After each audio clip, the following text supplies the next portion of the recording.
പരിശുദ്ധ നാമം വാഴ്ത്തപ്പെടുമാറാകട്ടെ. GMIയുടെ ഈ ക്രൂസൈഡിൻ്റെ അധ്യക്ഷനായിരിക്കുന്ന പ്രിയപ്പെട്ട പാസ്റ്റർ വില്യം അവറുകൾ, കൂടാതെ തന്നെ പ്രിയപ്പെട്ട പാസ്റ്റർ ഷേണായി അവറുകൾ, ഇതിൻ്റെ കോർഡിനേറ്ററായിരിക്കുന്ന ബ്രദർ റിജി, അവർ തന്നെ മനോഹരമായ ഗാനങ്ങൾ ആലപിച്ച GMIയുടെ കൊയർ, എനിക്ക് മുൻപ് വളരെ കൃത്യനിഷ്ഠതയോടുകൂടി ഓരോ പദങ്ങളും അല്പം പോലും കളയാനില്ലാതെ വളരെ നല്ല ദൈവവചന ശുശ്രൂഷ നിർവഹിച്ച സിസ്റ്റർ അക്സ കോശിയുടെ നല്ല വചനങ്ങൾ ഇതെല്ലാം കേൾക്കുവാൻ നമുക്ക് സാധിച്ചല്ലോ.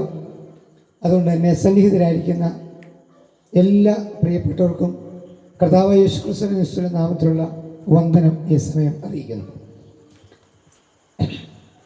പ്രത്യേകിച്ച് പ്രിയ ഷേണായി പാസ്റ്ററെ സംബന്ധിച്ചിടത്തോളം ഈ ഒരു ആത്മീയ കൂട്ടായ്മയിൽ വ്യത്യസ്തമായി സുവിശേഷ രണാങ്കണത്തിൽ പോരാടുന്ന മാന്യ കർത്തൃദാസനെ ഓർത്ത് ഞാൻ ദൈവത്തെ നന്ദിയോടെ സ്തോത്രം ചെയ്യുന്നു. ദീർഘവർഷങ്ങളായിട്ട് ഞങ്ങൾക്ക് ലഭിച്ച ഒരാത്മീയ ബന്ധമുണ്ട്. അതിന്നും നിലനിന്ന് പോകുന്നു എന്നുള്ളതിൽ ഞാൻ ദൈവത്തെ നന്ദിയോടെ സ്തോത്രം ചെയ്യുന്നു. അപ്പോൾ തന്നെ ഈ ഭവനത്തിലുള്ള പ്രിയപ്പെട്ടവരെ, ഇവിടെ സന്നിഹിതരായ എല്ലാവർക്കും ഒരിക്കൽ കൂടെ വന്ദനം പറഞ്ഞുകൊണ്ട്, ഇന്നും നമുക്കറിയാം ഞായറാഴ്ച രാവിലത്തെ ആരാധനയ്ക്ക് ശേഷവും ഒരു ഞായറാഴ്ച മുടങ്ങാതെ ഉച്ച കഴിഞ്ഞ് പരസ്യയോഗം ഞങ്ങൾക്കുണ്ട്. അതും കഴിഞ്ഞ് ആണ് ഇവിടെ വന്നത്. കാരണം എന്താണെന്ന് ചോദിച്ചാൽ, വല്ല വിധേനയും യേശുവിനെ ഒരാളെങ്കിലും അറിയുന്നുവെങ്കിൽ അതിനേക്കാൾ വലുതായി മറ്റൊന്നില്ല എന്ന് ചിന്തിക്കുന്നത് കൊണ്ട് ആ സുവിശേഷത്തിന് സാക്ഷ്യം വഹിച്ചുകൊണ്ടിരിക്കാൻ ഇടയാകുന്നു എന്നുള്ളതിൽ ഞാൻ ദൈവത്തെ നന്ദിയോടെ ഈ നിമിഷം സ്തോത്രം ചെയ്യുകയാണ്.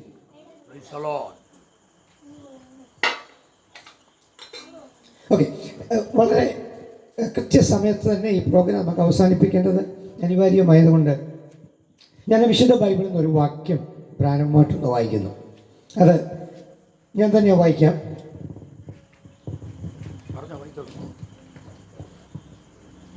എബ്രായ ലേഖനം 9-ാം അധ്യായത്തിൻ്റെ 27-ാമത്തെ വാക്യം, ഒരിക്കൽ മരിക്കുകയും പിന്നെ ന്യായവിധിയും മനുഷ്യർക്ക് നിയമിച്ചിരിക്കാൻ ക്രിസ്തുവും അങ്ങനെ തന്നെ അനേകരുടെ പാപങ്ങളെ ചുമപ്പാൻ ഒരിക്കൽ അർപ്പിക്കപ്പെട്ടു. തനിക്കായി കാത്തു നിൽക്കുന്നവരുടെ രക്ഷയ്ക്കായി പാപം കൂടാതെ രണ്ടാമത് പ്രത്യക്ഷനാകും. വളരെ സുപരിചിതവും നാം എല്ലാവരും കേട്ട ഒരർത്ഥത്തിൽ തഴമ്പിച്ചിട്ടുള്ള വാക്യവും മിക്കവാറും ധാരാളം വേദികളിൽ ഈ വാക്യങ്ങൾ നാം കേൾക്കുകയും ചെയ്തുകൊണ്ടിരിക്കുന്നവരാണ്. ഒരിക്കൽ മരിക്കുകയും അല്ലെങ്കിൽ ഒരിക്കൽ മരണവും പിന്നെ ന്യായവിധിയും മനുഷ്യർക്ക് ദൈവം നിയമിച്ചിരിക്കുന്നു. ശ്രദ്ധിക്കുക, സത്യത്തിൽ മനുഷ്യനെ ദൈവം സൃഷ്ടിച്ചത് അമർത്യതയിലായിരുന്നു. മരിക്കേണ്ട ആവശ്യം മനുഷ്യനില്ലായിരുന്നു. അമർത്യതയിൽ സൃഷ്ടിക്കപ്പെട്ട മനുഷ്യൻ, മരണമില്ലാതെ സൃഷ്ടിക്കപ്പെട്ട മനുഷ്യൻ, ഒരിക്കലും മരിക്കേണ്ട ആവശ്യമില്ലാതിരുന്ന മനുഷ്യൻ. അപ്പോൾ പിന്നെ എങ്ങനെയാണ് മനുഷ്യനിൽ മരണം വന്നത്? ദൈവത്തെ മനുഷ്യൻ അത് അറിയുവാൻ ശ്രമിക്കുന്നു എന്നുള്ളതൊരു വശമുണ്ടെങ്കിലും ദൈവമാണ് മനുഷ്യനെ സൃഷ്ടിച്ചത്. ദൈവം മനുഷ്യനെ സൃഷ്ടിച്ചപ്പോൾ അവനെ മരിക്കേണ്ടാത്ത രീതിയിൽ തന്നെയാണ് സൃഷ്ടിച്ചതെങ്കിലും ദൈവത്തിൻ്റെ കൽപ്പനയുടെ ലംഘനം കൊണ്ട് പാപം നരകുലത്തിൽ വന്നു. പാപത്തിൻ്റെ ശമ്പളം മരണം എന്നല്ലേ നമ്മൾ വിശുദ്ധ ബൈബിളിൽ വായിക്കുന്നത്. അങ്ങനെയെങ്കിൽ പാപം ചെയ്തത് കൊണ്ടാണ് മരണം നരകുലത്തിൽ വന്നത്. പാപത്തിൻ്റെ പരിണിത ഫലമാണ് മരണം എന്ന് പറയുന്നത്. പാപം കൊണ്ടെന്ത് സംഭവിച്ചു? നരകയാതനകളോ അതെ വേദനകളോ സങ്കടങ്ങളോ അതെ ഒത്തിരി ദുരിതങ്ങളോ യാതനകളോ ഒക്കെ സംഭവിച്ചിട്ടുണ്ടെങ്കിലും ആത്യന്തികമായി പാപത്തിൻ്റെ ശമ്പളം മരണമായിരുന്നു. നമ്മുടെ ആ അനുവാദം കൂടാതെ നമ്മൾ ഈ ലോകത്ത് ജനിച്ചത്. നമുക്കൊരു അനുവാദം ഇന്ന വീട്ടിൽ ജനിക്കാനുണ്ടായിരുന്നു എങ്കിൽ ഇന്ന് നമ്മൾ ജനിച്ച വീട്ടിൽ ജനിക്കുമായിരുന്നോ? എനിക്ക് തോന്നുന്നില്ല ആരും അങ്ങനെ ജനിക്കുമെന്ന്. വല്ല UK-ലോ വല്ലോ അതെ അമേരിക്കയിലോ ന്യൂസിലൻഡിലോ ഒക്കെ ജനിക്കാൻ വേണ്ടി കൊതിച്ചേനെ. പക്ഷേ ദൈവം അനുവാദം തന്നില്ല എന്നുള്ളത് കൊണ്ട് ഞാൻ ദൈവത്തെ നന്ദിയോട് സ്തോത്രം ചെയ്യുക. നമ്മൾ ഇന്ന് ഈ ജനിച്ച വീട്ടിൽ ജനിച്ചത് കൊണ്ടാണ് യേശുവിനെ അറിയുന്നത്, അല്ലെ അറിയത്തില്ലായിരുന്നു. ദൈവം അത്ര നല്ലവനാണ്. അപ്പം നമ്മുടെ അനുവാദം കൂടാതെ നാം ജനിച്ചു എങ്കിൽ നമ്മുടെ അനുവാദം കൂടാതെ ഒരു ദിവസം നമ്മൾ മരിക്കും. അപ്പം ജനനം മരണം ഇതൊരു സനാതന തത്വമാണ്. മനുഷ്യൻ ഒരിക്കലും ഇത് മാറ്റാൻ സാധ്യമല്ല. ദൈവം മനുഷ്യന് നിയമിച്ചു വെച്ചിരിക്കുകയാണ്. അപ്പം നരകുലത്തിൽ മരണം വാഴുവാനായിട്ടിടയായി തീർന്നു. ഈ അപ്പോസ്തലനായ പൗലോസ് എന്ന് പറയുന്ന ഒരു മനുഷ്യനിങ്ങനെ തൻ്റെ മിഷണറി യാത്രയിൽ ഇങ്ങനെ പല സ്ഥലത്തൂടെ ഇങ്ങനെ പോയി. അതിൽ രണ്ടാമത്തെ തൻ്റെ മിഷണറി യാത്രയിൽ പോയൊരു സ്ഥലമായിരുന്നു ആഥൻസ് എന്ന് പറയും. ആഥൻസിൽ ചെന്നതിന് ശേഷം അഥേനയിൽ ചെന്നപ്പോൾ അവിടെയുള്ള ആൾക്കാരെ സംബന്ധിച്ചിടത്തോളം അല്പം പുതുമയൊക്കെ കേൾക്കണം. പഴയതൊക്കെ കേട്ടാൽ ആർക്കും ഇഷ്ടമല്ല. ഇപ്പം ഞങ്ങൾക്ക് ചില ആൾക്കാർ ഞങ്ങളിങ്ങനെ പരിശുദ്ധമൊക്കെ പ്രസംഗിക്കുമ്പോൾ ചില വന്ന് ചോദിക്കാറുണ്ട്, എൻ്റെ പൊന്നു പാസ്റ്റർ അല്ലേ സാറേ, ഈ അതെ ആദം പഴം പറിച്ചത് എന്തുകൊണ്ടാണോ പാപം ഉണ്ടായത്? അങ്ങനെയാണ് പിന്നെ നമുക്കൊക്കെ പഴം തിന്നാൻ പറ്റുമോ എന്നൊക്കെയുള്ള ചോദ്യങ്ങൾ ഞങ്ങളോട് പലരും ചോദിക്കാറുണ്ട്. എന്ന് പറഞ്ഞാൽ ഇതൊക്കെ പഴയ കഥകളല്ലേ ഈ പഴം തിന്നുന്ന കഥയൊക്കെ. തന്നെയല്ല അവർ പറയും ഞങ്ങൾ സ്കൂളിൽ പഠിക്കുന്നത് vegetables and fruits are good for our health. അല്ലെങ്കിൽ അതെ പഴങ്ങളും പച്ചക്കറികളുമാണ് ആരോഗ്യത്തിന് ഏറ്റവും നല്ലത് എന്ന് സ്കൂളിൽ പഠിക്കുന്നു. സഭയിൽ വരുമ്പോൾ പാസ്റ്റർ പറയും പഴം തിന്നതാണ് പാപം എന്ന് പറയും. ഇതെങ്ങനെയാണ് അത് കോയിൻസൈഡ് ചെയ്ത് പോകുന്നത്? ഇങ്ങനെയുള്ള ഒത്തിരി ചോദ്യങ്ങൾ ഞങ്ങൾ ഫേസ് ചെയ്യാറുണ്ട്. അപ്പോൾ ഞാൻ അവരോട് ഇങ്ങനെ പറഞ്ഞു കൊടുത്തിട്ടുണ്ട്. ഇങ്ങനെയാണ് പറഞ്ഞു കൊടുത്തത്, vegetables and fruits are good for our health. അത് കറക്റ്റാണ്. ഇവിടെ പഴം പറിച്ചതെന്ന് നല്ല കാര്യം, ദൈവ കൽപ്പന ലംഘിച്ചതാണ് കാര്യം. അപ്പൊ നമ്മൾ നോക്കണം, പഴമല്ല ഇവിടുത്തെ പ്രശ്നം, കൽപ്പനാലംഘനമാണ് പ്രശ്നം. ദൈവം കൊടുത്ത കൽപ്പനയുടെ ലംഘനമായിരുന്നു മനുഷ്യൻ മരണത്തിലേക്ക് പോകുവാൻ കാരണം. ശ്രദ്ധിക്കുന്നു. എന്നാൽ ഞാൻ പറഞ്ഞത് ഒരു പുതുമ എന്ന നിലയിൽ അല്പം കൂടെ ഒന്ന് കേൾക്കാൻ വേണ്ടി പറയാം. അഥേനയിൽ വെച്ച് പൗലോസ് ശ്ലീഹ അവരുടെ ഇടയിലൂടെ എല്ലാം ഇങ്ങനെ നടന്നു പോയ വഴിക്ക് ഒത്തിരി വേദിക്കല്ലുകൾ കണ്ടു. വേദിക്കല്ലെന്ന് പറഞ്ഞാൽ മനസ്സിലായല്ലോ, ഒത്തിരി വേദിക്കല്ല്, അതിൽ ഓരോ ദേവന്മാരുടെ പേരൊക്കെ എഴുതി വെച്ചിരിക്കുന്നു. അങ്ങനെ ഒത്തിരി പേര് ഈ വേദിക്കല്ലുകളിലൊക്കെ ആരാധിക്കുന്നതായിട്ട് അദ്ദേഹം കണ്ടു. അദ്ദേഹം അതിനിടയിലൂടെ എല്ലാം ഇതെല്ലാം കണ്ടു. അങ്ങനെ പോയ വഴിക്കാണ് ഒരു വേദിക്കല്ല് കണ്ടു. ഇപ്പം ഇത് എൻ്റെ മുമ്പിൽ വെച്ചിരിക്കുന്ന ഈ ചീപ്പോയി ഇതൊരു വേദിക്കല്ലാന്ന് വിചാരിക്കുക. ഈ വേദിക്കല്ലിൽ എഴുതി വെച്ചിരിക്കുന്നത് എന്നാണെന്നറിയാമോ? അൺനോൺ ഗോഡ് എന്ന് എഴുതി വെച്ചിരിക്കുന്നു, അജ്ഞാത ദൈവം. മറ്റു പലയിടത്തും ഒത്തിരി ദൈവന്മാരുടെ പേരുണ്ട്. സയോസ് ദേവൻ എന്ന് കാണും, ഹർമാസ് എന്ന്, ഒത്തിരി ദേവന്മാരുടെ പേരുകളുണ്ട്. ഓക്കെ, ഓരോ ദേവന്മാരുടെ പേരുകൾ വായിച്ചു വന്ന പൗലോസ് ഒരു വേദിക്കല്ലിൽ വന്നപ്പോൾ അവിടെ എഴുതി വെച്ചിരിക്കുക അജ്ഞാത ദൈവം. ഞാനീ പറയുന്നതെല്ലാം ബൈബിളിലുള്ള കാര്യമാണ്. അജ്ഞാത ദൈവം എന്ന് എഴുതി വെച്ചപ്പോൾ പൗലോസ് ഇതങ്ങോട്ട് വായിച്ചിട്ട് അരയോപക കുന്നെന്ന് പറഞ്ഞാൽ ഇതിപ്പോൾ നല്ല ഒരു കുന്നിൻ്റെ മേളിലാണ്, ധാരാളം പേർക്ക് കേൾക്കാൻ കഴിയും. കുന്നിൻ്റെ മേലോട്ട് കയറി നിന്നിട്ട് പൗലോസ് പ്രസംഗം അങ്ങോട്ട് ആരംഭിച്ചു. തൻ്റെ പ്രസംഗം ഇങ്ങനെ അങ്ങോട്ട് ആരംഭം കുറിച്ചു. അഥേനയിലുള്ള പുരുഷന്മാരെ, നിങ്ങളെല്ലാവരെക്കാളും അതിഭക്തന്മാരെന്ന് ഞാൻ കാണുന്നു. അപ്പോൾ അവർക്ക് എന്തോ ഒരു സന്തോഷമായി. ഏറ്റവും അധികം ഭക്തന്മാരാണ് നിങ്ങളെന്ന് ഞാൻ കാണുന്നു. കാരണം നിങ്ങളുടെ ഇടയിലൂടെ ഞാൻ നടക്കുമ്പോൾ അനവധി വേദിക്കല്ലുകളെ കണ്ടപ്പോൾ അജ്ഞാത ദേവനെന്ന് എഴുതിയ ഒരു വേദിക്കല്ലിനെ ഞാൻ കണ്ടു. നിങ്ങൾ അറിയാതെ ആരാധിച്ചു വരുന്ന ഈ അജ്ഞാത ദൈവം ആരാണെന്ന് ഞാൻ പ്രസംഗിക്കാൻ പോവാം. മാന്യമുള്ള സഹോദരി സഹോദരന്മാരെ, നിങ്ങൾക്ക് മനസ്സിലായി പൗലോസ് ഇങ്ങനെയാണ് പ്രസംഗിച്ചത്.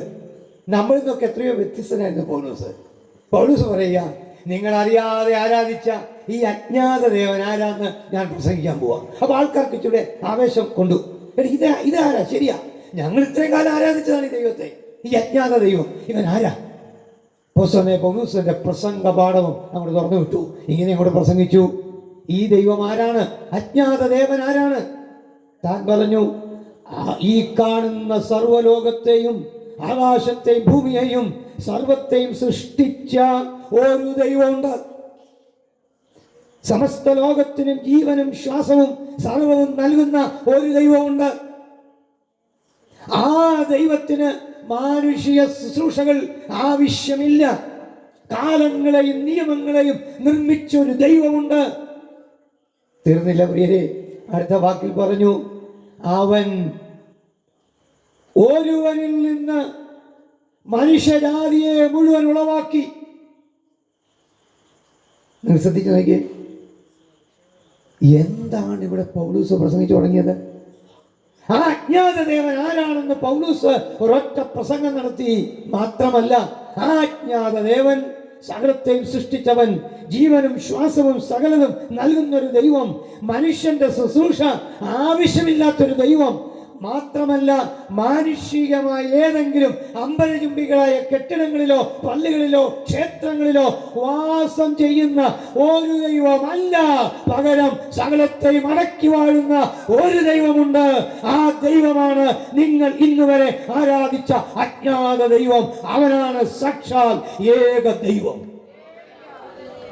ഞാനോട് പൗലോസ് എന്നെ പ്രസംഗിച്ചത്, നമ്മളൊക്കെയാണ് എന്നെ ഞാൻ പറയാം, പബ്ലിക് മീറ്റിംഗ് ആണ് പറയാൻ പറ്റത്തില്ല.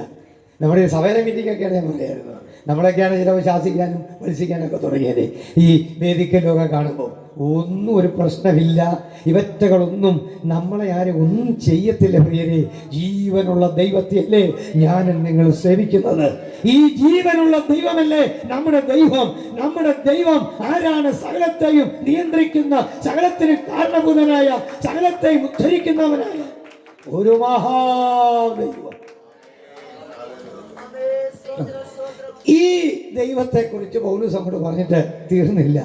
അടുത്ത വാക്കിൽ പറഞ്ഞു, പൗലൂസ് പറയുക, ഈ ദൈവം മാനവവർഗത്തിന്റെ പാപങ്ങളിൽ നിന്ന് മനുഷ്യകുലത്തെ രക്ഷിക്കുവാൻ തന്റെ പുത്രനായ യേശുവിനെ ഈ ലോകത്തിന് നൽകുവാനിടയായി. ശ്രദ്ധിക്കൂ, യേശു ക്രിസ്തുവിലൂടെ മനുഷ്യവർഗത്തിന്റെ രക്ഷ സാധ്യമായി. പാപത്തിന്റെ കടം എന്ന് യേശു ഏറ്റെടുക്കുവാനിടയായി. ശ്രദ്ധിക്കൂ, ഒരിക്കൽ മരണവും പിന്നെ ന്യായവിധിയും. അപ്പൊ മരണം എന്ന ഭാഗം ഞാനിവിടെ നിർത്തി. ന്യായവിധിയിലേക്കൊന്ന് അല്പനിമിഷം ഒന്ന് കയറാൻ പോകാം. ന്യായവിധി ചില മിനിറ്റുകൾ കൊണ്ട് നമ്മുടെ സന്ദേശം അവസാനിപ്പിക്കാം. പക്ഷെ നിങ്ങൾ എൻ്റെ കൂടെ ഒന്ന് പറയണം, എന്താണ് മനുഷ്യകുലത്തിന് വരാൻ പോകുന്ന ന്യായവിധി? കാരണം യേശുക്രിസ്തുവിനെ കുറിച്ചൊരു നല്ല സന്ദേശം ഇവിടെ അച്ഛൻ പ്രസംഗിച്ചു. അതുകൊണ്ടാണ് ഞാൻ അവിടെ അങ്ങ് കട്ട് ചെയ്തത്. കാരണം യേശുക്രിസ്തുവിന്റെ രക്ഷയെക്കുറിച്ചും മനുഷ്യവർഗത്തിന് അത് ലഭിക്കാൻ പോകുന്ന അനുഭവങ്ങളെക്കുറിച്ചും അതിമനോഹരമായി കോർത്തിണക്കിയ വാക്കുകളാൽ ഒരു പ്രസംഗം നടന്നു കഴിഞ്ഞു. അതുകൊണ്ട് തന്നെ ഞാൻ അതവിടെ കട്ട് ചെയ്തിട്ട് ന്യായവിധിയെക്കുറിച്ച് ചില വാക്കുകൾ ഞാൻ നിങ്ങളോട് പ്രസംഗിക്കാൻ പോവാം. എനിക്കത് ഈ ശബ്ദം വിശ്വാസികൾ മാത്രമല്ലല്ലോ, മറ്റുള്ളവർ കൂടെ നമ്മെ ശ്രദ്ധിക്കുന്നു എന്നുള്ളത് കൊണ്ട് ഇനി ലോകത്തിന് സംഭവിക്കാൻ പോകുന്ന കാര്യങ്ങൾ എന്തൊക്കെയാണ്? നിവൃത്തിയുണ്ടെങ്കിൽ ഞാൻ പറയട്ടെ, വിശ്വാസി സമൂഹങ്ങൾ, നമ്മൾ ഇനി വെളിപ്പാട് പുസ്തകമൊക്കെ വായിക്കണം. വെളിപ്പാട് പുസ്തകം ഇതിങ്ങനെ വായിക്കണം, വെറുതെ ഇരുന്ന് വായിക്കണം. വെളിപ്പാട് പുസ്തകം അന്നേരം ഒന്നും മനസ്സിലായില്ലെങ്കിലും കുഴപ്പമില്ല. വെളിപ്പാട് പുസ്തകം നമ്മൾ വായിച്ചുകൊണ്ടിരിക്കാമെങ്കിൽ പലതും നമുക്ക് മനസ്സിലാകും. അങ്ങനെ മനസ്സിലാകുമ്പോഴാണ് ലോകത്തിന് സംഭവിക്കാൻ പോകുന്ന പല കാര്യങ്ങളെക്കുറിച്ചും നമുക്ക് മനസ്സിലാക്കാനായിട്ട് കഴിയുന്നത്. നമ്മൾ രഹസ്യവരവ്, യേശുക്രിസ്തുവിന്റെ രഹസ്യവരവ്, ഒക്കെ രഹസ്യവരവിൽ നമ്മളെല്ലാം കൂടെ പറന്നു പോകുന്നു, മധ്യാകാശത്തിലേക്ക് പോകുന്നു. എൻ്റെ വലിയ പാസ്റ്റർ ഞാൻ ഒരിക്കൽ ഒരു പരസ്യയോഗത്തിനായിരുന്നു. എൻ്റെ ഓർമ്മ ശരിയാണെങ്കിൽ നമ്മുടെ ലാക്കാട്ടൂർ കവലയില്ല, ലാക്കാട്ടൂർ സ്കൂളിൻ്റെ അവിടെ ഇങ്ങനെ പ്രസംഗിച്ച് വരുന്നവർക്ക് വെളിപ്പാട് പുസ്തകത്തിൽ നിന്നെടുത്ത് അതെ ഒരു പ്രസംഗമൊക്കെ നടത്തി. പ്രസംഗം തീർന്നു പറഞ്ഞാൽ അവിടെ കുറേ ആൾക്കാർ ഓടിക്കൂടിയേച്ച് എന്നോട് വന്ന് പറഞ്ഞു, ആകാശത്തു നിന്ന് അതെ അത്തിവൃക്ഷത്തിലെ കായ്കൾ വീഴുന്നത് പോലെ നക്ഷത്രം ഭൂമിയിൽ വീഴുമോ പാസ്റ്ററെ? ഇതൊക്കെ സംഭവിക്കുന്ന കാര്യമല്ലല്ലോ, വെറുതെ നിങ്ങൾ മനുഷ്യനെ തെറ്റിക്കുക എന്നൊക്കെ പറഞ്ഞ് ഭയങ്കരമായ എതിരും പ്രതിസന്ധിയും ഒക്കെ ഉണ്ടായ ഒരുവനെ ഞാനും. ഇതെല്ലാം ഇങ്ങനെ കേട്ടെങ്കിലും ഞാൻ പറഞ്ഞു, വിശുദ്ധ ബൈബിളിൽ ഇത് എഴുതി വെച്ചിരിക്കുന്നത് കൊണ്ട് ഇത് സംഭവിക്കും. ഇത് സംഭവിക്കുന്നുള്ള തെളിവ് എന്നാന്ന് ചോദിച്ചാൽ, യേശു ക്രിസ്തു ഒരു കന്യകയിൽ വരുമെന്ന് യേശു ജനിക്കുന്നതിന് 800 കൊല്ലം മുൻപ് ജീവിച്ചിരുന്ന യെശയ്യാവ് എന്ന് പറയുന്ന ആ ദീർഘദർശി എഴുതി വെച്ചു. അത് അതുപോലെ സംഭവിച്ചു.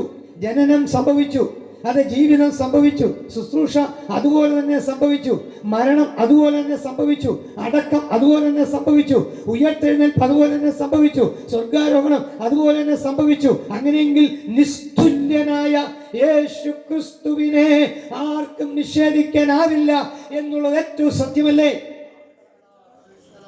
യേശു ക്രിസ്തുവിൻ്റെ മടങ്ങിവരവ് എന്ന് പറഞ്ഞാൽ എൻ്റെ ശ്രോതാക്കൾക്കെല്ലാം അറിയാം.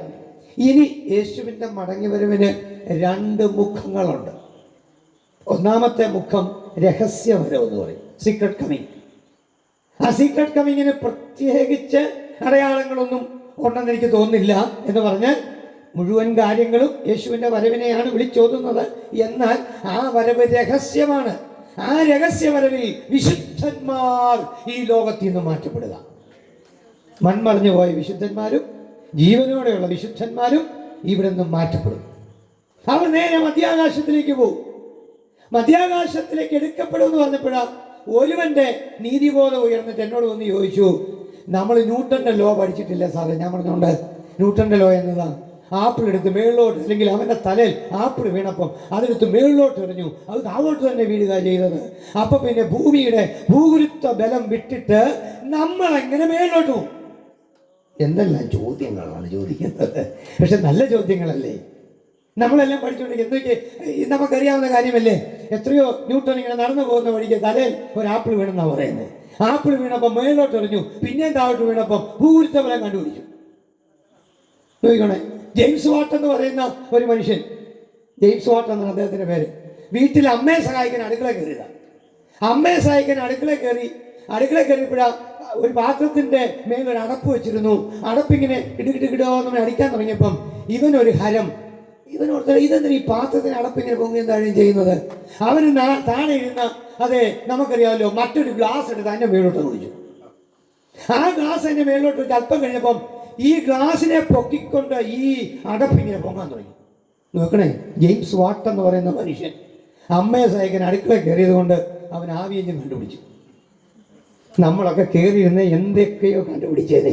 കൃപയ നമ്മളത് കയറുന്നില്ല. ജെയിംസ് വാട്ട് ആവിയെഞ്ചും കണ്ടുപിടിച്ചു. ഉണ്ടോ? Unified field theory Isaac Newton കണ്ടുപിടിച്ചു. എന്താ യൂണിഫൈഡ് ഫീൽഡ് തിയറി? ഒന്നുമില്ലെന്ന്, സിമ്പിളാ. നമ്മളൊരു ബസ്സിൽ കയറുന്നത്, ഇവിടുന്ന് കളത്തിൽ ബസ്സുണ്ട്, നമുക്ക് കളത്തിൽ ബസ്സിലോട്ട് കയറിയിരിക്കുക. കളത്തിൽ ബസ്സിലോട്ട് കയറിയിരുന്ന പോക്കറ്റിൽ നിന്ന് ഒരു 5 രൂപയുടെ കോയിൻ കയ്യിലെടുക്കണം. ബസ്സിൻ്റെ സീറ്റ് ഇരിക്കണം. സീറ്റ് ഇരുന്നിട്ട് ബസ്സിനകത്തിരുന്നോണ്ട് മേളിലോട്ട് എറിയണം. മേളിലോട്ട് എറിഞ്ഞാൽ വണ്ടി ഓടുമ്പം, നിൽക്കുമ്പോഴല്ല, വണ്ടി ഓടിക്കൊണ്ടിരിക്കുമ്പം ഇരിക്കുന്നിടത്തുനിന്ന് ഒരു 5 രൂപയുടെ കോയിൻ മേളിലോട്ട് എറിയണം. അത് കയ്യിൽ തന്നെ വരുന്നു, വേറെ ഒന്നും പോകുന്നില്ല, വണ്ടി ഓടിക്കൊണ്ടിരിക്കുക. ഇതെന്തോ മറിമായും. എന്നാൽ നിങ്ങൾ ആ സൈഡ് സീറ്റിൽ ഇരുന്നിട്ടൊന്ന് എറിഞ്ഞു നോക്കിയേ, കൈ കിട്ടും. എന്നാൽ ഒരു കമ്പിയുടെ അകലത്തിൽ കൈ പുറത്തോട്ടിട്ടൊന്ന് എറിഞ്ഞു നോക്കിയേ, കിട്ടത്തില്ല. ഓയ്, ഇത് കണ്ടുപിടിക്കാൻ ശ്രമിച്ചതാ Isaac Newton sir, sorry Einstein. നിങ്ങളൊന്ന് ഓർത്ത് നോക്കിയേ, നമ്മൾ നടന്നു പോകുന്ന വഴിക്ക് തലയിൽ ഒരു കൂഴച്ചക്ക വീണാൽ എന്തോ പഠിക്കാൻ രണ്ടെണ്ണം അതിന്ന് വാരി വലിച്ച് തിന്നാമോ എന്നല്ലാതെ വേറെ എന്തോ നമ്മൾ പഠിക്കാനാണ്. നിങ്ങളൊന്ന് ഓർത്ത് നോക്കിയേ, ന്യായമായ ഒരു സംഭവമല്ലേ? ലോകത്തിന് സംഭവിക്കാൻ പോകുന്ന കാര്യം എത്ര ശ്രേഷ്ഠമാണ് എന്ന് നാം ഒന്ന് നോക്കുന്നത്, ചിന്തിക്കുന്നത് നന്നായിരിക്കും. വെളിപ്പാട് ദിവസം 6-ാം അധ്യായം മുതൽ 19-ാം അധ്യായം വരെ ഈ ഭൂമിയിൽ കാഹളം ധ്വനിച്ചിട്ട് നമ്മളെല്ലാം ഇവിടുന്ന് മേളിലോട്ട് പോയി കഴിഞ്ഞിട്ട് ഇവിടെ നടക്കുന്ന 7 വർഷത്തെ മഹോപദ്രവ കാലഘട്ടത്തിൻ്റെ ഓരോ സംഭവങ്ങളാണ് അവിടെ എഴുതി വെച്ചിട്ടുള്ളത്. വെളിപ്പാട് 6-ാം അധ്യായം 1 മുതൽ 18-ാം അധ്യായത്തിൻ്റെ ലാസ്റ്റ് വരെ വായിച്ചാൽ 7 വർഷം ഈ ഭൂമി മേൽ നടക്കുന്ന ന്യായവിധി വളരെ സിമ്പിളാണ് പഠിക്കാൻ. എന്താ സിമ്പിൾ എന്ന് ഞാൻ പറയാം. നിങ്ങൾ വീട്ടിൽ ചെന്ന് വായിച്ചാൽ മതി. ഇവിടെ ഞാൻ ഔട്ട്ലൈൻ തരാം, നിങ്ങൾ വീട്ടിൽ ചെന്ന് വായിച്ചാൽ മതി. 7 മുദ്രകൾ എല്ലാവരും പറഞ്ഞു വയ്ക്കുക. 7 മുദ്രകൾ, 2 7 കാഹളങ്ങൾ, 3 7 ക്രോധകലശം. ഈ 3 സീരീസേ ഉള്ളൂ മഹോപദ്രവ കാലഘട്ടം. 7 മുദ്രകൾ, 7 കാഹളങ്ങൾ, 7 ക്രോധകലശം. ഇത് ഓരോന്നും ചെയ്യുമ്പോൾ എന്തൊക്കെ ഭൂമിയിൽ നടക്കുന്നു എന്ന് ലൈനായിട്ട് ബൈബിളിനകത്ത് രേഖപ്പെടുത്തി വെച്ചിരിക്കുക. നോക്കണേ, ഭൂമിമേൽ വരുന്ന ഒരു ന്യായവിധിയാണ്. ഞാൻ പറഞ്ഞില്ല, ഒരിക്കൽ മരണവും പിന്നെ ന്യായവിധി. എന്നാൽ അതിൻ്റെ ഭാഗം വിശദീകരിക്കാൻ സമയ ലഭ്യത ഇല്ലാത്തത് കൊണ്ട് ഞാൻ വെളിപ്പാട് ദിവസം 20-ാം അധ്യായത്തിനകത്ത് 11-ാമത്തെ വാക്യത്തിലേക്ക് ഒന്ന് വരിക. 20-ാം അധ്യായം 11-ാം വാക്യം. നമുക്ക് 20-11 എടുക്കാമല്ലോ. വെളിപ്പാട് 20-11. ഒരിക്കൽ മരണവും പിന്നെ എൻ്റെ സബ്ജക്റ്റ് മറക്കരുതാരും ന്യായവിധിയും. വെളിപ്പാട് ദിവസം 20-ാം അധ്യായം 11-ാമത്തെ വാക്യം ദയവായി. ഞാൻ വലിയൊരു വെള്ള സിംഹാസനവും അതിൽ ഒരുത്തൻ ഇരിക്കുന്നതും കണ്ടു. ശ്രദ്ധിക്കണേ, വലിയ ഒരു വെള്ള സിംഹാസനം ഞാൻ കണ്ടു. ആ വലിയ വെള്ള സിംഹാസനത്തിൽ ഒരുത്തൻ ഇരിക്കുന്നത് ഞാൻ കണ്ടു. ഈ വെള്ള സിംഹാസനം എന്ന് പറയുന്നത്, അല്ലെങ്കിൽ വൈറ്റ് ത്രോൺ ജഡ്ജ്മെന്റ് എന്ന് പറയുന്നത് അന്ത്യന്യായവിധിയാണ്. ഇതിനെ ഫൈനൽ ജഡ്ജ്മെന്റ് എന്ന് വേണേൽ പറയാം. അന്ത്യന്യായവിധി നടക്കുകയാണ്. ഈ നരകുലത്തിന്റെ ന്യായവിധി എല്ലാവരും വാക്യം ശരിക്കും പഠിക്കുക. വീട്ടിൽ ചെന്ന് വായിച്ചാൽ മതി. ഇപ്പം വായിച്ചു തരണം, അതല്ല ഞാൻ പറഞ്ഞത്. വീട്ടിൽ ചെന്ന് പഠിക്കണം നിങ്ങൾ. അനന്തരം ഞാനൊരു വെള്ള സിംഹാസനം കാണുന്നു. ആ സിംഹാസനത്തിൽ ഒരുത്തൻ ഇരിക്കുന്നു. ഈ ഒരുത്തൻ ആരാന്ന് ഞാൻ ഒരു വാക്ക് പറയാം. അത് നമ്മുടെ കർത്താവായ യേശു ക്രിസ്തുവാ. നമ്മുടെ കർത്താവായ യേശു ക്രിസ്തുവിനാണ് ലോകത്തിലെ മുഴുവൻ ന്യായവിധിയും കൊടുത്തിരിക്കുന്നത്. അതിന്റെ തെളിവ് വെച്ച് ഇപ്പം തെളിയിക്കാൻ പറ്റില്ല. യോഹന്നാന്റെ സുവിശേഷം 5-ാം അധ്യായം നിങ്ങൾ വീട്ടിൽ ചെന്ന് വായിച്ചാൽ അവിടെ കാണുവാൻ കഴിയും. പിതാവാരെയും ന്യായം വിധിക്കാതെ ന്യായവിധി മുഴുവൻ പുത്രന് നൽകിയിരിക്കുന്നു. പിതാവിനെ എല്ലാവരും ആരാധിക്കുന്നത് പോലെ പുത്രനെയും എല്ലാവരും ആരാധിക്കേണ്ടതിന്, അങ്ങനെ എഴുതിയിരിക്കുന്നത്, പിതാവിനെ എല്ലാവരും ആരാധിക്കുന്നത് പോലെ പുത്രനെയും എല്ലാവരും ആരാധിക്കേണ്ടതിന് പിതാവ് ഇനി ലോകത്തെ ന്യായം വിധിക്കില്ല. ന്യായവിധി മുഴുവൻ പുത്രന് നൽകിയിരിക്കുന്നു. അപ്പൊ വെള്ള സിംഹാസനത്തിൽ ഇരിക്കുന്നയാള് ആരെന്ന ചോദ്യത്തിന് ഉത്തരം യേശു ക്രിസ്തുവാണ്. ആ വെള്ള സിംഹാസനത്തിൽ ഇരിക്കുന്നത്. ഓക്കെ, അടുത്ത വായിച്ചോളൂ. ഞാൻ വലിയൊരു വെള്ള സിംഹാസനവും അതിൽ ഒരുത്തൻ ഇരിക്കുന്നതും കണ്ടു. അവന്റെ സന്നിധിയിൽ നിന്ന് ഭൂമിയും ആകാശവും ഓടിപ്പോയി. അവന്റെ സന്നിധിയിൽ നിന്ന് ഭൂമിയും ആകാശവും ഓടിപ്പോയി. അയ്യോ, നമ്മൾ നോക്കണം, നമ്മൾ ഈ ചവിട്ടി നിൽക്കുന്ന ഭൂമി, നമ്മൾ ഓർത്തിരിക്കുന്ന ഇവിടെ സ്ഥിരകാലം വാഴാവുന്ന നടക്കില്ല. ഇന്നല്ലെങ്കിൽ നാളെ ഈ ഭൂമി വിട്ടുപോകും നമ്മൾ. അതിനു മുമ്പ് കാഹളം ധ്വനിച്ചാൽ നമ്മൾ മരിക്കുകയില്ല, നമ്മൾ നേരെ മേലോട്ട് പോകും. എന്നാൽ ഇനിയും കാഹളം ധ്വനിക്കാൻ സമയം ഉണ്ടെങ്കിൽ നമ്മളെല്ലാവരും മരിക്കും. നമ്മളെ കൊണ്ടുവന്ന് മണ്ണിലിടത്തേ ഉള്ളൂ. നമ്മൾ ഒരു മണ്ണാങ്കട്ടയായിട്ട് മാറും. കുറെ പുഴുക്കളും കുറെ പാറ്റകളും ഒക്കെ മേയുന്ന ഒരു ശരീരമാണ് നമ്മുടെ ശരീരം. ഈ ശരീരം ദ്രവിക്കുന്ന ശരീരമാണ്. ഈ ശരീരം പുഴുവരിക്കുന്ന ശരീരമാണ്. ഈ ശരീരം അതെ ഇവിടെ നഷ്ടപ്പെടുന്ന ഒരു ശരീരമാണ്. ഈ ശരീരത്തിൽ നമ്മൾ ചാഞ്ചാടരുത്. ഒരു നിസ്സാരമാണ് ഈ ശരീരം. എന്നാൽ നോക്കി ഇവിടെ എഴുതി വെച്ചിരിക്കുകയാണ്, ആകാശവും ഭൂമിയും അവന്റെ മുമ്പിൽ നിന്ന് ഓടിപ്പോയി. അവയെ പിന്നെ കണ്ടില്ല. മരിച്ചവർ ആബാലവൃദ്ധം സിംഹാസനത്തിന് മുൻപിൽ നിൽക്കുന്നത്. അപ്പൊ ഞാൻ ആകാശവും ഭൂമിയൊന്നും കണ്ടില്ലേലും വേറൊരു കാര്യം കണ്ടു. മരിച്ചവർ ആബാലവൃദ്ധം സിംഹാസനത്തിന് മുമ്പിൽ നിൽക്കുന്നത് കണ്ടു. ഞങ്ങളെ ഈ ശബ്ദം കേൾക്കുന്ന മാന്യ സഹോദരങ്ങളെ, നിങ്ങൾ ശ്രദ്ധിക്കൂ, മരണം കൊണ്ട് അന്ത്യം ഇല്ല. മരണം കഴിഞ്ഞൊരു ന്യായവിധിയുണ്ട്. ഇപ്പൊ നമുക്കറിയാം, നമ്മുടെ ശ്രീ പരമ്പത്തൂരിൽ വെച്ച് തമിഴ്നാട്ടിലെ ശ്രീ പരമ്പത്തൂരിൽ വെച്ച് അത് നഷ്ടപ്പെട്ടു പോയ അനുഭവങ്ങൾ. എന്നാൽ നമുക്കറിയാം, അദ്ദേഹത്തിന്റെ മരണശേഷവും ന്യായവിധി നടത്തിയില്ലേ? സുപ്രീം കോടതി വിധി പ്രഖ്യാപിച്ചില്ലേ? ഇവിടെ മരിച്ചവന് പിന്നെ എന്നാ വിധി കൊടുക്കാനാ ഇവിടുത്തെ സുപ്രീം കോടതി? എന്നാൽ സകല മരിച്ചുപോയവരും ഉയർത്തെഴുന്നേറ്റ് വന്നിട്ട് വെള്ള സിംഹാസനത്തിന്റെ മുൻപിൽ നിൽക്കേണ്ടി വരും. അടുത്ത വാക്ക്, പുസ്തകങ്ങൾ തുറന്നു. പുസ്തകങ്ങൾ തുറന്നു. ജീവന്റെ പുസ്തകം എന്ന മറ്റൊരു പുസ്തകവും തുറന്നു. നിങ്ങൾ ശ്രദ്ധിക്കണേ, പുസ്തകങ്ങളെ കുറിച്ച് വിവരിക്കാൻ സമയം ഇല്ല, ഞാൻ നിർത്തുക. ജീവന്റെ പുസ്തകം എന്നൊരു പുസ്തകം തുറന്നു. പുസ്തകത്തിന്റെ പേരെന്താ എഴുതിയിരിക്കുന്നത്? ജീവന്റെ പുസ്തകം, ബുക്ക് ഓഫ് ലൈഫ്, ജീവന്റെ പുസ്തകം. ഷെനായി പാസ്റ്റർക്ക് അറിയാവുന്നൊരു കാര്യം ഞാൻ പറയാം. അറിയാവുന്ന പറഞ്ഞാൽ ഈ പറയുന്ന സംഭവം അറിയത്തില്ല, സ്ഥലം അറിയാം. കങ്ങഴയ്ക്ക് ഭൂതകുഴി എന്ന് പറയുന്ന സ്ഥലം നിങ്ങൾക്ക് അറിയാം. റെപ്കോയുടെ ഫാക്ടറി നിങ്ങൾക്ക് അറിയാം. ആ റെപ്കോയുടെ ഫാക്ടറി ഓപ്പോസിറ്റ് സൈഡിൽ ഇവിടെ ഞങ്ങളൊരു സുവിശേഷം പറഞ്ഞ് ഞങ്ങൾ 4-5 പേരുണ്ട്. പറയുന്ന കറക്റ്റായിട്ടാണ് ഈ സ്ഥലം പോലും പറയുന്നത്, അല്ലാതെ അമ്മുമ്മക്കഥ പറയല്ല.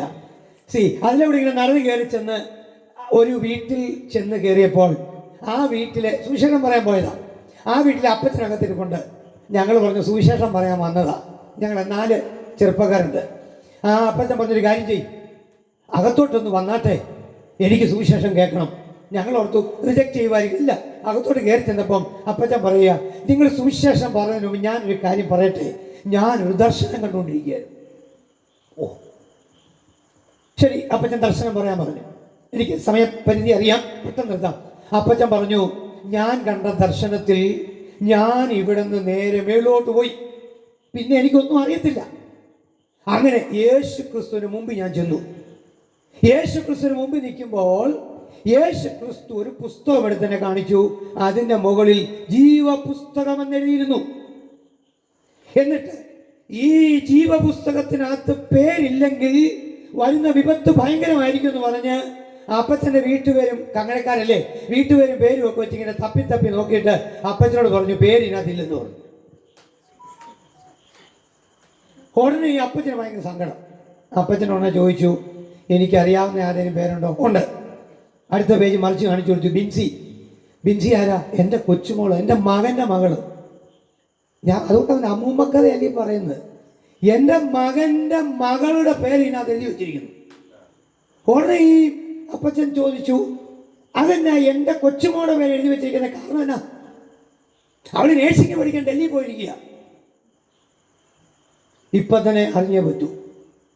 അങ്ങനെ നിൽക്കുന്ന സമയമാണ് തൻ്റെ മകൻ അതിലെ വന്നപ്പോൾ പറഞ്ഞു, എടാ ബിൻസിയെ ഒന്ന് ഫോൺ വിളിക്കാവോ? വിളിക്കാം. ബിൻസിയെ ഫോൺ വിളിച്ചു. എനിക്ക് ഫോൺ തരാൻ പറഞ്ഞു. അപ്പച്ചൻ ചോദിച്ചു, എടി മോളെ ബിൻസി, നിന്റെ പേരെന്നാ ജീവപുസ്തകത്തിൽ എഴുതാൻ കാരണം? അവൾ അടിമുടി വിറയ്ക്കുക. എൻ്റെ അപ്പച്ച, ഞാനിവിടെ ഡൽഹി വന്നപ്പോൾ എൻ്റെ കൂട്ടുകാരെന്നെ പെന്തക്കോസ്ത് സഭയെ കൊണ്ടുപോയി. ഞാൻ രക്ഷിക്കപ്പെട്ടു, സ്നാനപ്പെട്ടു. ഞാനിന്ന് ആത്മാവിൽ ദൈവത്തെ ആരാധിച്ചുകൊണ്ടിരിക്കുക. പറയാൻ പേടിയായിട്ട് മിണ്ടാതിരുന്നതാ. ഞാനിന്ന് ദൈവത്തെ സ്തുതിക്കുക. അവിടെയുള്ള ഹൗസ് ചർച്ചക്കോടിൻ്റെ ചർച്ചിൽ ഞാൻ എൻ്റെ ദൈവത്തെ ആരാധിക്കുക. ഓ, അപ്പച്ചന് ഭയങ്കര സന്തോഷം. അപ്പച്ചൻ സന്തോഷം ഒന്നും ഏതർത്ഥത്തിൽ പിടികിട്ടിയല്ലോ. അപ്പൊ ജീവപുസ്തകത്തിൽ പേരെഴുതണമെങ്കിൽ യേശുവിനെ സ്വീകരിക്കണമെന്ന് മനസ്സിലായി. നിങ്ങൾ അതിനോട് പോംവഴി പറഞ്ഞു തരാമോ? വൈദ്യം കൽപ്പിച്ചതും രോഗി ഇച്ഛിച്ചതും പാലെന്ന് പറഞ്ഞ പോലെ ഞങ്ങൾ കിട്ടിയ വഴി യേശു ക്രിസ്തുവിനെ കുറിച്ചുള്ള സന്ദേശവും രക്ഷയുടെ സന്ദേശവും പറഞ്ഞു. അപ്പച്ചൻ 2 കൈ നീട്ടി ചാടി എഴുന്നേറ്റ് കർത്താവായ യേശുവിനെ സ്വന്തം രക്ഷിതാവായി സ്വീകരിച്ചു. ഉടൻ ഞാൻ പറഞ്ഞു, അപ്പച്ചാ, ആ ജീവപുസ്തകത്തിനകത്ത് പേരെഴുതി കഴിഞ്ഞു. ജീവപുസ്തകത്തിനകത്ത് പേരെഴുതി. നോക്കിയേ, ഇവിടെ ജീവന്റെ പുസ്തകം എന്ന ഒരു പുസ്തകം തുറന്നു. പുസ്തകങ്ങളിൽ എഴുതിയിരുന്നതിന് ഒത്തവണ്ണം, പുസ്തകത്തിൽ എഴുതിയിരുന്നതിന് ഒത്തവണ്ണം മരിച്ചവർക്ക് അവരുടെ പ്രവൃത്തികൾക്കടുത്ത ന്യായവിധിയുണ്ടായി. ഓക്കെ. സമുദ്രം തങ്ങളിലുള്ള മരിച്ചവരെ ഏൽപ്പിച്ചു കൊടുത്തു. മരണവും പാതാളവും തങ്ങളിലുള്ള മരിച്ചവരെ ഏൽപ്പിച്ചു കൊടുത്തു. നമ്മൾ ഈ അടുത്ത കാലത്തും വായിച്ച ഒരു ഫ്ലൈറ്റ് പൊങ്ങിയിട്ട് നേരെ താഴോട്ട് പോയിട്ട് ഇതുവരെ 365 പേരെ അതിനകത്തുണ്ടായിരുന്നു. ഇതുവരെ എൻ്റെ ബ്ലാക്ക് ബോക്സും കിട്ടിയില്ല, വൈറ്റ് ബോക്സും കിട്ടിയില്ല. അതിൻ്റെ ഒരു സാധനം പോലും കിട്ടിയില്ലേ. 365 വരെ എവിടെയാണെന്ന് ഇന്ന് വരെ ഈ ശാസ്ത്രലോകത്തിന് കണ്ടുപിടിക്കാൻ പറ്റിയിട്ടില്ല. അതുകൊണ്ട് ശാസ്ത്രലോകം മോശമാണെന്നല്ല ഞാൻ പറഞ്ഞത്. വേറെ എത്രയോ കാര്യങ്ങൾ കണ്ടുപിടിച്ചിട്ടുണ്ട്. ഭൂമിക്കടിയിൽ പോയ ഒത്തിരി കാര്യം കണ്ടുപിടിച്ചു. ഈ 365 വരെ എവിടെയാണെന്ന് ഇന്ന് വരെ കണ്ടുപിടിച്ചില്ല. പക്ഷേ ഇവർ അവിടെ വരും. എവിടെ? സമുദ്രം തങ്ങളിലുള്ള സകല മരിച്ചുപോയവരെയും അതെ അവിടെ കൊണ്ടുവരും. പാതാളം തങ്ങളിലുള്ള സകലരെയും അവിടെ കൊണ്ടുവരും.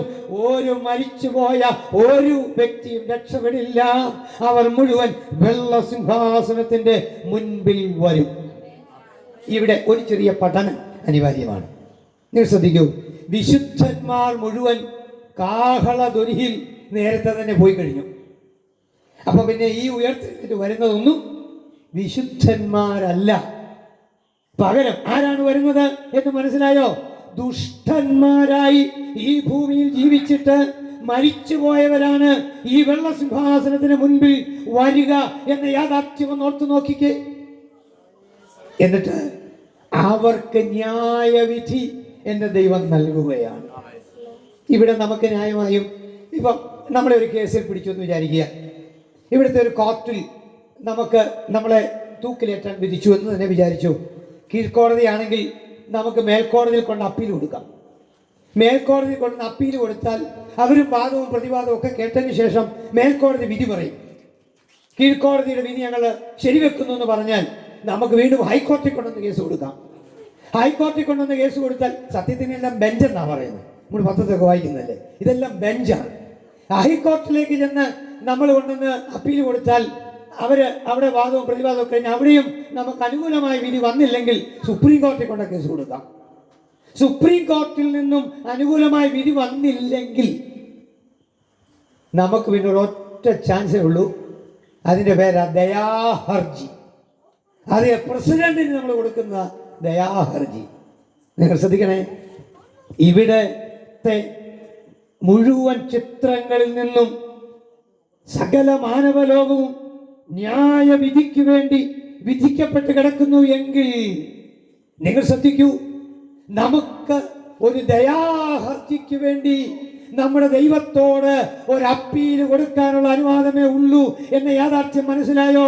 ആ ദയാഹർജിയാണ്, യേശുവേ ഞാനൊരു പാപിയാണ്, എന്റെ പാപത്തിൽ നിന്ന് എന്നെ രക്ഷിച്ചത് അങ്ങയുടെ ക്രൂശ് മരണമാണ്, ഞാൻ അങ്ങയെ വിശ്വസിക്കുന്നു എന്ന് പറഞ്ഞാൽ ഉടൻ തന്നെ ന്യായവിധിയിൽ നിന്ന് മോചനം നൽകിയിട്ട് ജീവന്റെ പുസ്തകത്തിൽ നമ്മുടെ പേരെഴുതി വെക്കുന്ന ഒരു ദൈവം നമുക്കുണ്ടെങ്കിൽ അത് നഷ്ടമാക്കി കളയുന്നത്. ഞാനിത് പറയുമ്പോൾ പരസ്യമൊന്നും ഇങ്ങനെ പറയുന്ന ഒരു കാര്യം കൂടെ പറയാം. പീലാത്തോസിന്റെ കോർട്ടിലായിരുന്നല്ലോ യേശുവിനെ ആദ്യം വിസ്തരിച്ചത്. അതിനു മുമ്പ് ഒത്തിരി കോടതി, കയ്യഫാവ്, ന്യായാധിപ സംഘം, പീലാത്തോസ്, പിന്നീട് വീണ്ടും ഹെരോദോസ്, പിന്നീട് പീലാത്തോസ്. കുറഞ്ഞത് 6 കോടതിയിലെങ്കിലും 5 കോടതിയിൽ എങ്കിലും 6 പ്രാവശ്യമെങ്കിലും യേശുക്രിസ്തുവിനെ വിസ്തരിച്ചു. യേശുക്രിസ്തുവിനെ വിസ്തരിച്ച സമയത്ത് അവസാനം പീലാത്തോസ് ചോദിക്കുന്ന ചോദ്യമുണ്ട്, നീ എന്താ മൗനം പാലിക്കുന്നത്, എന്താ ഒന്നും മിണ്ടാതിരിക്കുന്നത്? എനിക്ക് നിന്നെ ക്രൂശിപ്പാൻ അധികാരമുണ്ടെന്നും നിന്നെ വിട്ടയക്കാൻ അധികാരമുണ്ടെന്നും നിനക്കറിയാമോ?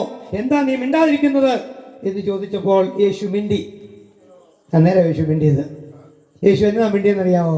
ഇങ്ങനെ യേശു പറഞ്ഞത്, മുകളിൽ നിന്ന് നിനക്ക് അധികാരം കിട്ടിയിട്ടില്ലായിരുന്നു എങ്കിൽ എൻ്റെ മേൽ നിനക്കൊന്നും ചെയ്യാൻ കഴിയത്തില്ലായിരുന്നു. ഇതുവരെ പിടികിട്ടിയില്ല, ഒന്നും മനസ്സിലായിക്കേ. യേശു അവിടെ പേടിച്ച് ചൂളിപ്പോയവനൊന്നുമല്ല.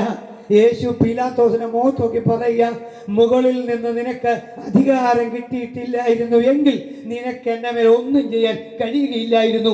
ഇനി മനുഷ്യപുത്രൻ ആകാശമേഘങ്ങളിൽ വരുന്നത് അതെ കാണും എന്നാണ് നമ്മുടെ കർത്താവ് പറയുവാനിടയായത്. അങ്ങനെയാണെങ്കിൽ നിങ്ങൾ എൻ്റെ ഈ ഭാഗം ഒന്ന് കണ്ടേ.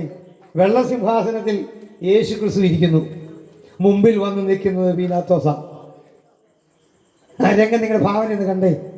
നേരെ തിരിഞ്ഞായിരുന്നു ഒരു പ്രാവശ്യം, ഇനി ഇത് തിരിയും.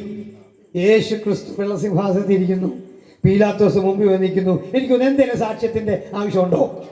ഒരു സാക്ഷ്യത്തിന് പീലാത്തോസ് കണ്ട മാത്രമേ അയ്യോ യേശുവേ എന്നോട് ക്ഷമിക്കണമെന്നൊക്കെ പറയുമായിരിക്കും. പക്ഷേ ജീവപുസ്തകത്തിൽ അവിടെ പിന്നെ രക്ഷയില്ല. അതുകൊണ്ട് എന്താ സംഭവിക്കുന്നത്? ഒരു വാക്കൂടെ ഒന്ന് വായിച്ചിരുമ്പോൾ അതിന്റെ ബാക്കി ഭാഗം.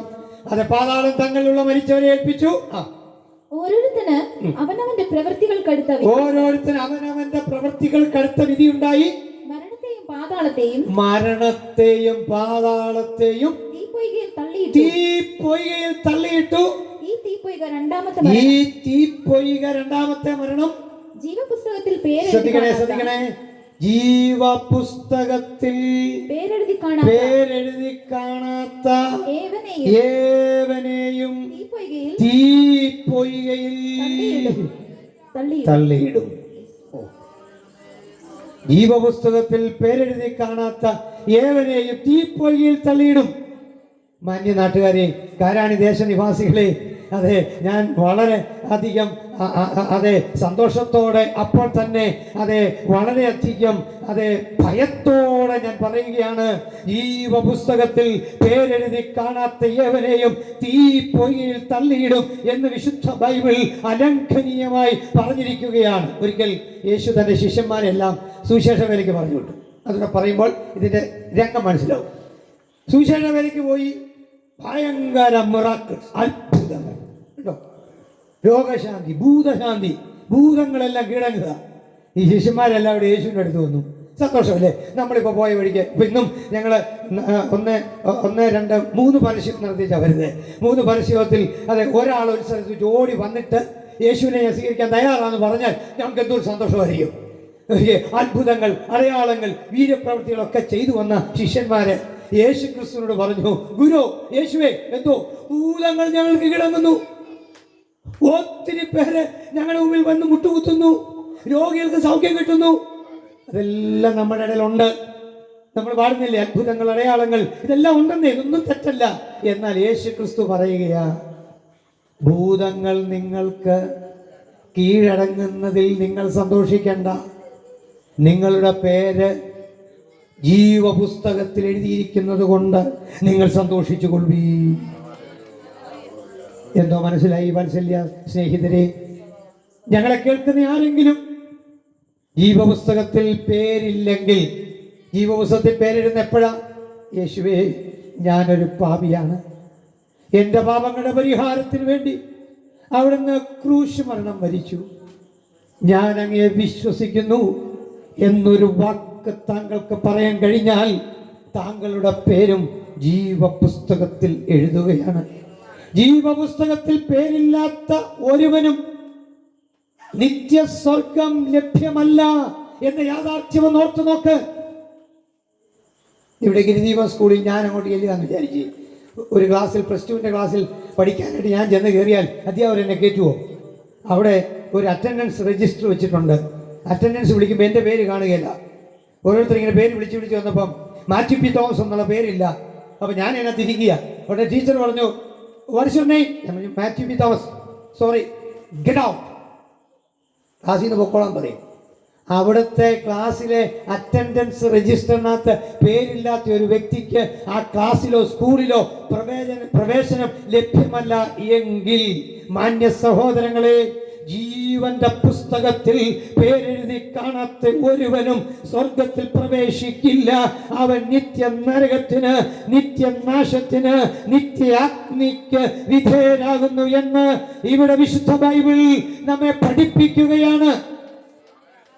ജീവപുസ്തകത്തിൽ പേരെഴുതി കാണാത്ത ഏവനും തീപ്പൊയ്കയിൽ തള്ളിയിടും. ഞാൻ എൻ്റെ സന്ദേശം അവസാനിപ്പിച്ചു. മാന്യ സഹോദരങ്ങളെ, ഞങ്ങൾ ഭയപ്പെടുത്താൻ പറഞ്ഞതല്ല, സത്യം വിളിച്ചു പറഞ്ഞതാണ്. ഇതാണ് സത്യം. ജീവന്റെ പുസ്തകത്തിൽ പേരില്ലെങ്കിൽ തീപ്പൊയ്കയിലേക്ക് തള്ളപ്പെടും. ഈ സത്യം ഞങ്ങളിവിടെ വിളിച്ചു പറയുന്നു. താങ്കൾ ഇതുവരെ യേശുവിനെ സ്വീകരിച്ചിട്ടില്ല എങ്കിൽ ഈ 9 മണി ആകുന്ന ഈ സമയം താങ്കളുടെ ജീവിതത്തിൻ്റെ ഒരു മാറ്റത്തിൻ്റെ സമയമാകട്ടെ. ഇന്ന് യേശുവിനെ സ്വീകരിക്കുക. ഒരുപക്ഷെ ഈ വേദിയിലോട്ട് ഇവിടെ വരണമെന്നില്ല. നിങ്ങൾ ഇരിക്കുന്ന സ്ഥലത്തിരുന്നു കൊണ്ട്, അല്ല അപ്പുറത്തേതിൽ ഇരുട്ടിന്റെ മറവിലാണെങ്കിൽ സാരമില്ല, അവിടെ ഇരുന്നു കൊണ്ട് യേശുവേ, ഞാൻ അങ്ങയെ സ്വീകരിക്കുന്നു എന്നൊരു വാക്ക് പറയുവാൻ കഴിഞ്ഞാൽ താങ്കളുടെ പേരും ജീവന്റെ പുസ്തകത്തിൽ എഴുതുകയാണ്. ഇത്ര സൗഭാഗ്യമായ, ഇത്ര വലിയ രക്ഷ നഷ്ടമാക്കി കളയാതെ ദൈവം നിങ്ങളെ സഹായിക്കട്ടെ എന്ന് ആത്മാർത്ഥമായി ആഗ്രഹിച്ചുകൊണ്ടും പ്രാർത്ഥിച്ചുകൊണ്ടും ഞാൻ എൻ്റെ വാക്കുകൾ ഇവിടെ ഉപസംഹരിക്കുന്നു. യേശു ക്രിസ്തു നിങ്ങളെ സഹായിക്കുമാറാകട്ടെ.